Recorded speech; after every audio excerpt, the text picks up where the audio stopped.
Hello guys. Oh gosh, hold on. Come closer. Welcome to the Los Jumping Beans podcast episode 1. I have filmed twice already, the first episode, but I feel it's not good enough. Like I feel like you guys haven't really, like I didn't talk enough, So I really want you guys to know that I want the best content for you guys. I want the best material. But yeah. If you guys can tell, if you guys can tell by my braids, my what's it called, like in India Maria braids, I am Mexican. My parents are from Mexico. They immigrated here or migrated here, right? Yeah, when I was very young. They're very hardworking, and I'm proud to be in a place that I'm in. And I'm first generation, so I'm raw dogging this shit. I'm walking in blind, like I don't know. Yeah, I'm walking in blind, and I just figuring life by myself, essentially. Yeah. And so, going to college, it was a must do. It was like, you have to complete that shit. You have to get your degree. And ever since I was little, I was so terrified of college. I was terrified of leaving my family. I was so scared of navigating life by myself. It was a scary thing, a very scary thing. And yeah, just being alone and experiencing life as it is, socializing, working, because ultimately your life is made up of the choices that you made in the past, and you only want what's best for you, so you have to make the best choices. And in my psych class, we are actually learning that choices can be really bad for you. Like in America, we value freedom, we value choice, because the more choice, the better. That's essentially the concept, but it's in fact wrong. It's wrong, because the more choice leads to more thinking, which can lead to more stress, which can lead to more depression, which can lead to more suicide. And so I learned that if you just keep low expectations, let's say you want to go on vacation, and you can either go to sunny Hawaii on this resort, or you can go to a cabin, live that wild life, in the woods, and you're like, I don't know what to do. And you pick one, and you just, for example, you have regret. Just have low expectations, be grateful, honestly. That's the moral of the story. You guys remember that song? The one like 2020, it's like, talking with my Lord, they said you'll just find this guys that some people fall in love with some wrong people sometime. Yeah, anyways. Yeah, just have low expectations. It's okay to be wrong. Just make do with the resources you have. And because of the internet, like you can search, like you literally, when I go to Ulta Beauty, I am bombarded with choices, and it just, after I leave that fucking store, I don't like myself. I don't like the choices I made. Like what happens, like if I'm looking for a new skincare product and I go to Ulta, and I am I'm searching in the deeps of TikTok. Like I search up, let's say cleansing balm, CeraVe, reviews, search it up, and there's like millions of videos, and I go through a single one of them to make my choice. But then, because of this lesson I learned in my psych class, I'm like, girl, it's not that deep. So yeah, that's been kind of helping, navigating my life, making choices. Just have low expectations and make do with your knowledge, not what the internet says, but with your opinion and your knowledge. Yeah. So how has college been? Is it what I expected? Yes and no. No. Because, I thought I was gonna party a lot. And the fact is no. Literally, my roommate today, for example, before she left, she's like, oh, have you been to any parties? And the realization that I haven't been to a party. And I've been in this campus for what, 2 months? No, I haven't. And it's just like your aura goes down. Like when I said my aura just went down like a million. It was bad. And I just had to laugh it off. I'm like, no. No, I have not been to a party. It's just like, oh, there's so many. I'm like, oh, okay. I don't know where, I just can't find these parties. I think they're only like, you only can, go to a party, you have to be invited. And I don't have that many friends. Like, literally the friends I have right now, I made in the bridge program. And if you guys don't know that, the bridge program is like a program before you join college, first year as a freshman. First year, obviously, because that's what a freshman is, dumbass. To help low-income first-generational students, navigate college life, everything. And it was 5 weeks. It was from August 10th to like September 11th, so like a month, yeah. And it was the best time and the worst time of my life, because it was a lot of work, a lot of, 4 classes, 4 classes every day, like Monday to Friday, from 9 to 5, but there was a break. Like, lunch was from, I think, 12 to 2. But still, it felt like a 9 to 5. Like, it was tiring. And then you had to go back to your dorm, and you have to finish the work. That was the next day. So, yeah, it was hard. But at the same time, it was the best time of my life. All the students in this bridge program were in the same building. Okay? They were divided up in dorms. Same building. And the Lake Michigan was right next to the building. Like, right in front of the building. And so, in these times of stress, me and my friends would go to the lake and swim at night. And I've never felt so much free will in my life. And if I didn't have the chance to swim, I would actually, I don't know how I would have survived it, honestly. If I never made those group of friends, I never would have seen myself, like, going, like, past the program successfully, yeah. Yeah. And so, it was also the worst time of my life in that program, because I realized how shitty people can be. You would think that when joining this program, people would be nice, because they come from these backgrounds that, involve struggle, and so they would gain some sense of maturity and empathy for other people. Wrong. Basically, let me say my experience. Let me say my side of the story. Okay? So you bitches know that life isn't all rainbows and sunshine and lollipops and shit. Sunshine, lollipops, and rainbows, everything. Okay. Yeah, so basically, me and my friends were at the laundry room. We were doing laundry. And I put my load in, And in the program, there's also a group chat that has the counselors. The counselors, they kept the students in check, and, like, the staff and, like, the students. And so a person texted in the group chat, food in the lounge, first come, first serve. And me and my other 2 friends, we're like, bro, we gotta go and get that food. And it's not the first time somebody has said that in the group chat, because, we were conditioned to expect food when we arrived in the lounge. And the laundry's right here, and then the lounge is over here, and it's on the same floor. And, we expected food, but we ran so fast. We ran that fast for food, okay? I feel like a fatty, truly. And as we opened the door, we saw these 4 students from the program. First week, don't know these people. I mean, I do, because 2 of them are in my psych class, and I actually did a project with them. How humiliating and embarrassing to be associated with them. And you know what the project was about? Body image, binge eating disorder. How is that possible? The irony, the hypocrisy doesn't make sense. It doesn't make sense. Like, how are you gonna fat shame someone and then do a binge eating disorder the next day, and its effects on women and the depression and everything? Like, what made you think that's funny? Anyways, let me just fuck up. Anyway, me and my friends run, and 4 students, 2 girls from our psych class, one of them has the phone out, and she's blasting, I think she's making a TikTok, she's making a video, and she was playing the big that trend from TikTok, and we were like, what the fuck? We were taken aback, like, what the fuck? What the hell is this? And they were all laughing. They were literally all laughing at us. They were laughing, and they were laughing so loud, like they were cackling. Like that shit you see in movies, in the Mean Girl movies, in the bully movies. Like, damn, this actually happens in real life? What the fuck? And she has the camera so close to her fucking face. Like, bitch, back off. Honestly, back the fuck off. Like, who the fuck are you? I don't want to sound like a Karen, but truly, you did not have my consent to film us. Like, what makes you think this is funny? I don't know you. It would only be funny, and, like, if you were my friend. If I knew you, but it's like the first week, and I only know this girl from my psych class.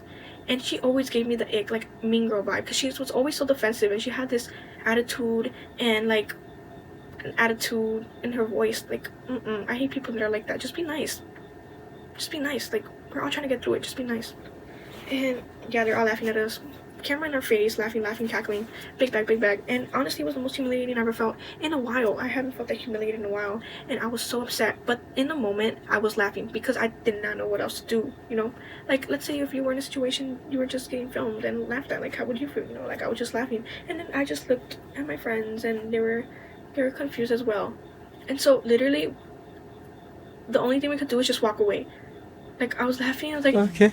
And we walked away. And the thing is that they kept laughing, they kept filming us, and they never were like, they never were like, oh, it's a joke, we're gonna delete the video. No, they saw us leave, and they didn't say shit. Like, they literally saw us leave, and they were still laughing. Literally, I could hear their ugly ass laugh from the laundry room. And we were just like, what the fuck just happened? Like, did this actually just fucking happen? And yeah, so me and my two other friends, we were kind of like, we had shell shock. We had that 1,000-yard stare, just like looking at each other. And and yeah, so I'm like, fuck this shit. I'm gonna tell my counselor. I don't give a fuck. Snitches get stitches, bitch. I'm alive and well. And I have a right to, you know, if I felt humiliated, I have a right to voice my feelings. And so I texted my counselor. I was like, oh, are you in your dorm right now? I want to talk to you. She's like, yeah, go ahead, come up. And so we went, and we could literally still hear them laughing. Like, they went up the stairs into the hallways laughing and blasting the video. So they didn't delete it, and I don't think they ever are gonna plan to delete it. Like, yeah. And it's just, yeah, we heard them laughing at us. Like, it's so humiliating, and I'm like mad that I didn't fight for myself at the moment. But that's how you learn in life. You go through this experience and you just learn lessons, you know. And knocked on the door, and she opened the door for us, and immediately I'm like, hey, sat at the couch, because there's couches, and like, it was like a suite, kind of. It's like an apartment, you know. You walk in, and the kitchen, and then it's the living room. So you walk to the living room, there's a couch, we all sit down. Immediately she could tell that this was serious. Like, what's wrong, guys? What happened? Tell me. And I'll tell the situation, how we got fucking humiliated, we were filmed, phone in our face, cackling, laughing, bad. And she was like, oh my god, I'm so sorry you guys went through that. And the thing is, like, those two girls, A, they were in my psych class doing a research project on binge eating disorder and body image, how hypocritical, and B, they were in the same group as me when it came to, like, meeting with my counselor every night, you know. So it was so awkward. That's why I kind of hated the program, because I had to see them every day and be reminded of how shitty people can be and how it feels to be embarrassed and humiliated. Anyways, take a shot every time I say embarrassing or humiliating right now. You'd probably be tipsy as fuck. So yeah, and as I'm telling the story, I can feel my throat swell up, can't talk, and usually that's a sign that I'm gonna fucking start crying. And so obviously I cried, and it's okay to cry, honestly. My counselor, she was like, I'm so sorry you guys went through that. She gave me tissues. My friend was crying as well, and she was like, do you want me to tell the head of the program? Like, do you want me to tell the higher ups? I'm like, at the time I said no, and I regret that, because why wouldn't you want people, like, why wouldn't you not want people to have consequences of their actions? That's a really bad braid. Look, I don't know how to braid, guys. I think it's because my hair is short. Look at this. What the fuck is this? Anyways, I'm like, no. And she's like, well, who do you want me to tell? Do you want me to tell the counselors, like the other counselors, so they can know about the situation? And I'm like, yeah, sure. I was like, just don't let them know that I told you. And yeah, we kind of just left, and we were having such a nice day that day. Like, I was in love with life. I was like, good things are gonna come in the future. Boom, and that happened, and I was just so fucking depressed and shit. Literally, when I got to my dorm, I started crying. I'm a very sensitive person, guys, if you guys can't tell by the story, but I can't take criticism well, and I can't take these experiences well. That's why I'm kind of turning into being nonchalant, just not giving a fuck, you know. And the thing is that I had to see these girls every day, like I said. And a little birdie told me that those two girls, when they were confronted with the situation about the big bag situation, they denied the allegations. They were like, no, I had nothing to do with this. Nothing. They were in on it too. It was a prank. And my counselor believed it. So then I'm just like, oh, okay. I mean, I don't understand why they wouldn't just, like, why we couldn't meet all together, you know? Like, why couldn't the counselor just be like, oh, like just to confirm that it's true, but it's obviously false. Like, y'all really lied because you're scared. Y'all really lied because y'all scared. Like, that's so, it's sad. It's sad. Like, you guys really lied. You guys thought we were in on it. We were literally not in on it. Like, 100%. Like, I'm literally crying and expressing these feelings to you, and how do you believe those girls? Like, we're not even in on it. It was never planned. It was never schemed. It was like a really mean prank, and it has left us humiliated, feeling fat and feeling disgusting with ourselves.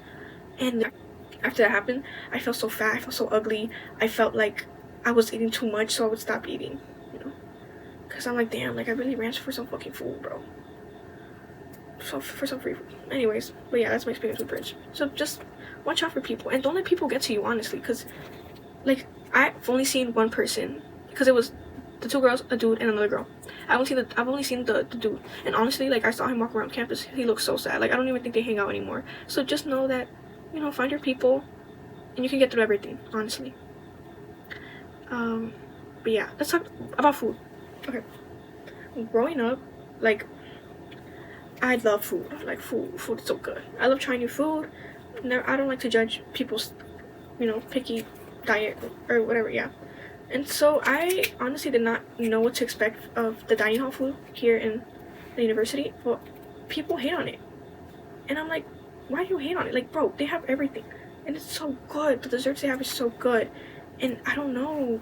It's so good. I don't know why people hate on it. There's like a cereal. There's like a dessert bar. There's like y'all are not that grateful, bro. Like y'all gotta be grateful. Like damn. Like, and like literally all the cooks, all the workers really that work here, they're like Latinos, they're like Hispanics, and I love seeing my people represented, and I wish nothing but the best for them, honestly. And I honestly believe that we're the most hardworking people ever. We make society better, honestly. And who's gonna clean your toilets, Donald Trump? Oh, that's That's not. Yeah, that video's fucking wild, bro. Cause what made you say that shit, babe? I know that haunts her every night. Anyways, yeah, the food is bomb. Honestly, I look forward to it every day. I'm like, what are we gonna have today? And I eat that shit. And then my brother told me about the freshman 15. I never heard about the freshman 15 ever until he told me. He was like, oh yeah, like freshman year people gain like 15 pounds, and like, fuck, I gotta watch out for that. But honestly, I've been doing a lot of walking. I've been trying to go to the gym. Haven't been to the gym in like 2 weeks, I'd say, a week and a half. So I'm trying to build a routine for myself, you know, a good routine, a routine that involves me doing my work, studying, taking care of myself, going to the gym, and also leave some time to consume brain rot content in YouTube, and like just getting, you know, just have little me time. Like I love bed rotting. I love just not going outside and being perceived, basically. Yeah, I love watching YouTube. I love watching TikTok. Like damn, like my life would have been so different if I didn't download TikTok. I have no idea how my life was before I was introduced to TikTok. Like, truly, I don't know. So yeah, what else? So yeah, going to college, first generation student, really bad. The pressure is definitely real. You're kind of just walking in blind. I wanted to major in psych. That's what I came here for. I did my Common App essay on, you know, becoming a psychologist or a therapist and helping, you know, low income POC communities and bring awareness over mental health again. Yeah. And now I don't want to do that anymore. I kind of want to become a theater major. And I know that you guys are so disappointed. Like, why the fuck would you want to become a theater major? But honestly, I've always been passionate about theater, you know? Ever since I was little, I always wanted to act. But I never had the opportunity to do it until now. And maybe it goes well. And I honestly just want to... I love singing. I love dancing. I want to display that, you know? Yeah. So I kind of sent an email to my academic advisor and I'll see what are the next steps for me to not, to move, to transition from... Because in order to become a theater major here, it's a different school, like... And I'm in Weinberg, the College of Arts and Sciences, where you can be a psychology major, but I'm going to be a theater major, so I have to go to a different school, and, you know... Anyways. Yeah, so the pressure is real, and you have to graduate. I mean, It's kind of expected of you to graduate. It can get pretty lonely, you know, because growing up, I went to a Black and Hispanic high school. I went to an all Hispanic, like K through 8 school. So yeah, just, you know, being surrounded by, you know, so much diversity, it's like, wow, it's nice. And yeah, you can sometimes feel alone, but we're all in this together. That's what I learned, that we're all struggling and that we are not alone, truly. But yeah, what else? Oh, I'm currently taking 3 classes. I dropped out of 1 because last week I got really fucking sick and I had to miss school for 1 week. And I'm like, I can't take this anymore.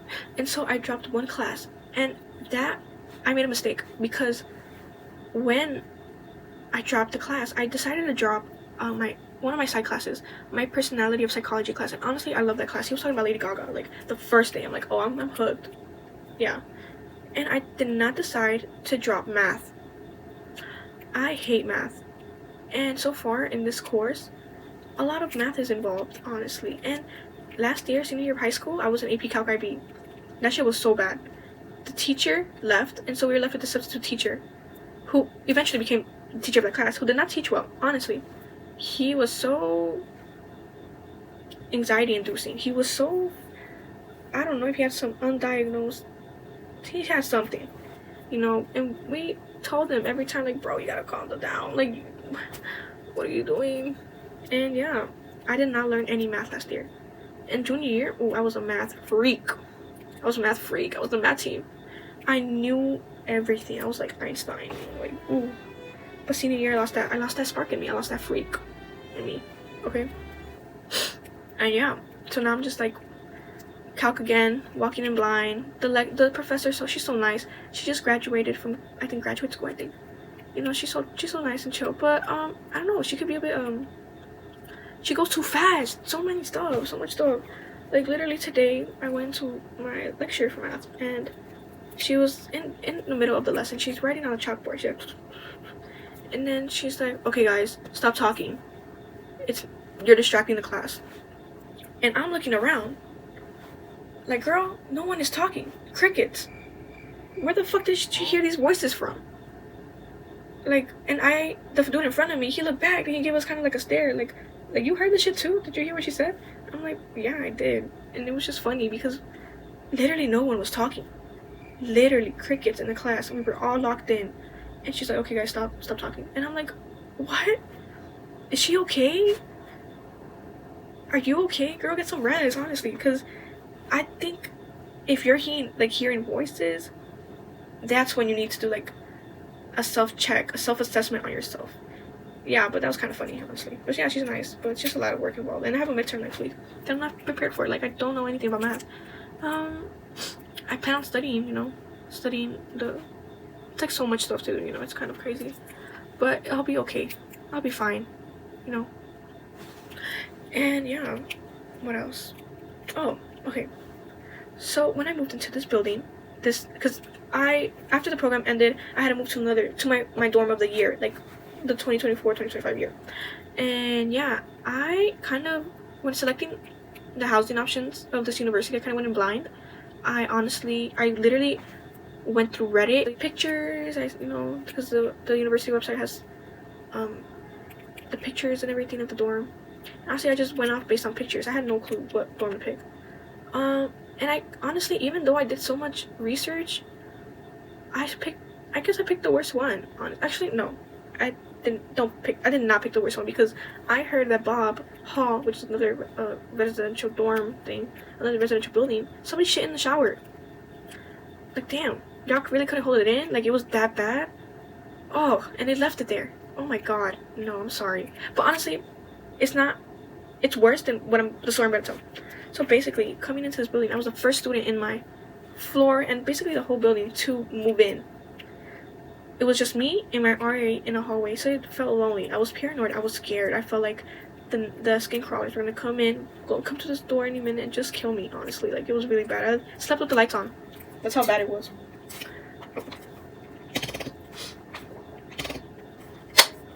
Sounds like gunshots. What the hell? Anyways. Yeah. guys, I know how gunshots sound like, honestly. Like, I've lived in the south side of Chicago for like my whole life. I know what they sound like. But honestly, I kind of don't, because sometimes it sounds like fireworks. Sometimes I just don't know what the sounds are anymore, honestly. They come from the city. Anyways. Yeah. What was I talking about? I kind of just lost track. Fuck. Yeah, okay. First one in my building. Scared as fuck. And I had this energy. This building used to be an old sorority building. You know, for girls. And honestly, there's one time I was brushing my teeth. And I just heard a little girl voice. Coming from the bathroom stall. Like a girl coming into the bathroom and talking. There was I walked to the bathroom stalls. There was no one. So I'm like, oh hell no, hell. I love horror movies. I watch every single horror movie ever. And at first I was like, oh fuck no, I'm gonna get the fuck out. So I got the fuck out, and literally the door kept like opening and closing. I have a video. I'll show it. And yeah, it was scary. The door just kept opening, swinging open, and closing. So yeah, this building's kind of haunted, but like something bad, you know. Like like maybe they're nice people, you know. Maybe it's a girl, you know. Like what can girls do, you know? Like, you know, girls are nice. Some of them are nice. Some can be really mean, you know. They're not girls. Anyways. So yeah, oh yeah, the story that I was gonna tell. So early in the week, you know, I was on my period. And you know those period shits? It's like, when I'm on my period, it's like I took laxatives. Like, I just shit a lot, honestly. And, you know, I had to go shit. I haven't taken a shit in that time. It was days since I last took a shit. Okay? And I went into the bathroom, the second stall, of the third floor. And, you know, every fluid was coming out of me. It's like piss, shit, and blood. Okay? It was like a cocktail of fluids. Okay? And, you know, there's no trash can in these stalls. So you think, okay, so I'm gonna toilet paper is gonna be flushed down the toilet.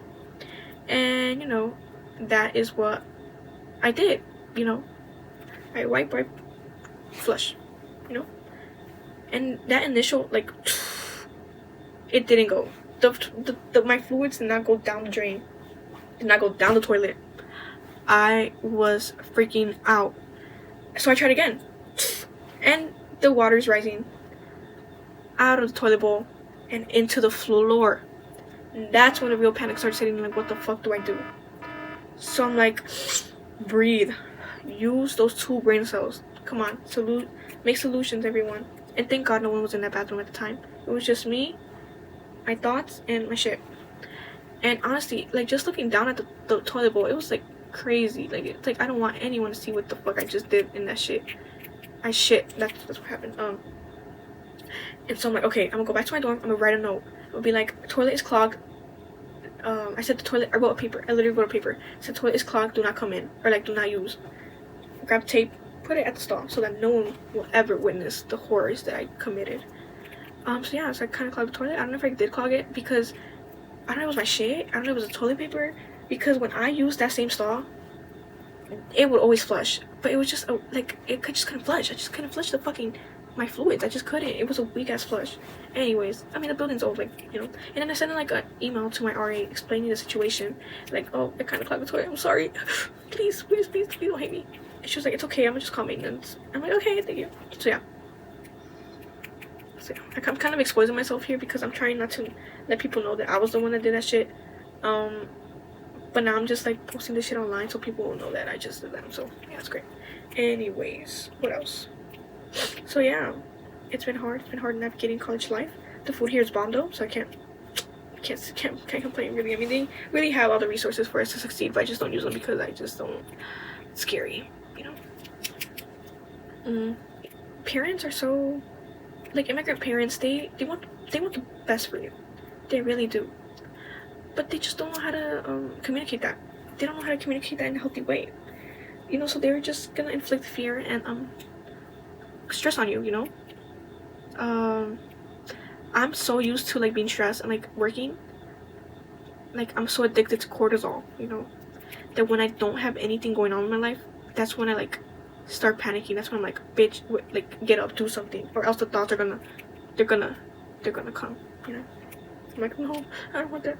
So yeah, and you know, I'm so grateful for them, and you know, I don't think they really know how, you know, the college life is like. They don't really know how much work it is, you know, and when you like, in my experience, when I tell them like the moments I've been stressed, they're like, mija, like,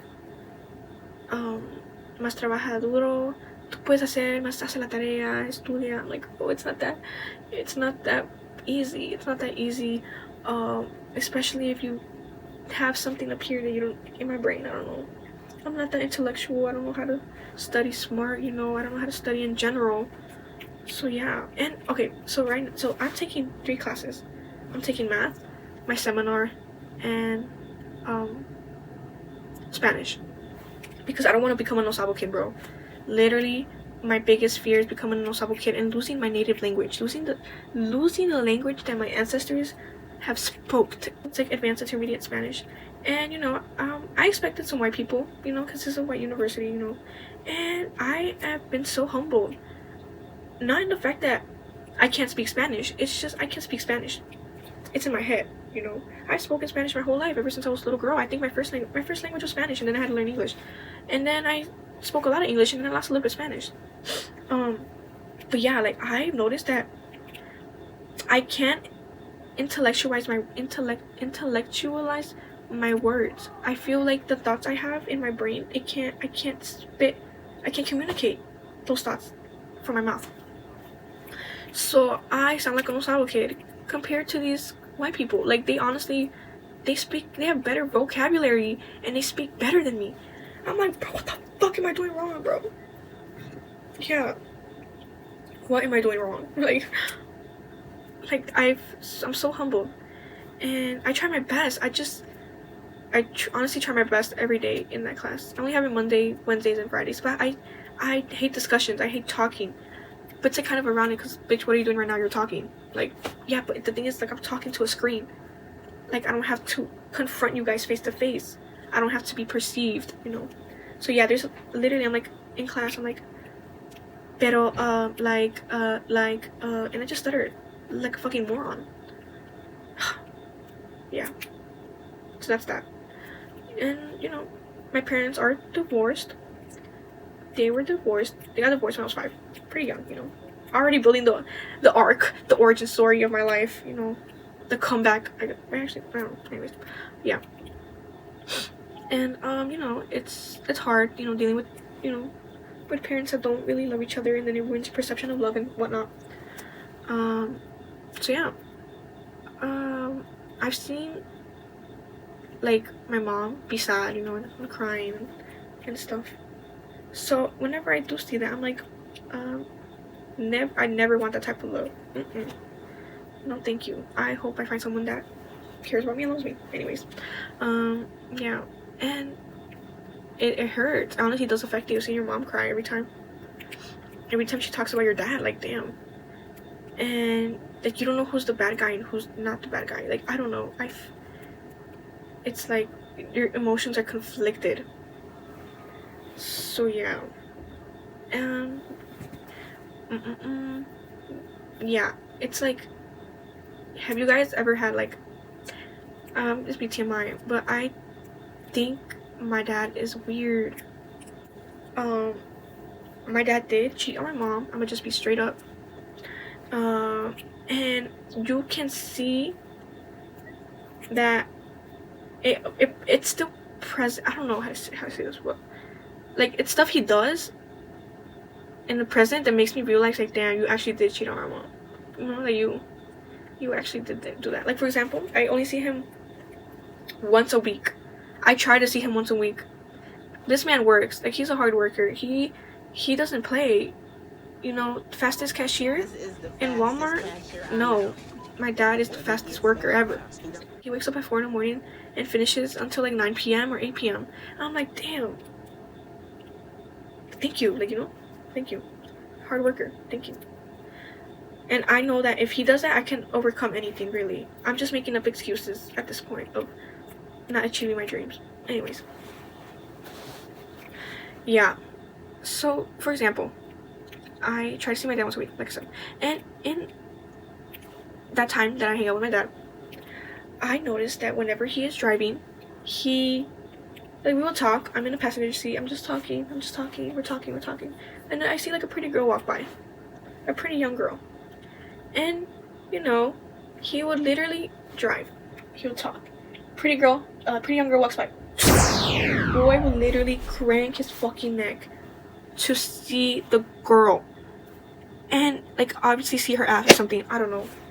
I'm like, what the fuck are you doing? And it's not even the first time. He's done that so many times. Since I was young. Since I was, 12. And I've always noticed that. And, he tries to be so nonchalant and, tries to hide it. But it's obviously not even... You can't even hide that. You look dumb, honestly. And then, he tries to go back to our conversation. And I literally gave him the biggest fucking side eye. I gave him the 1,000-yard fucking stare. I'm like... You think you hit that? Honestly. No, you didn't.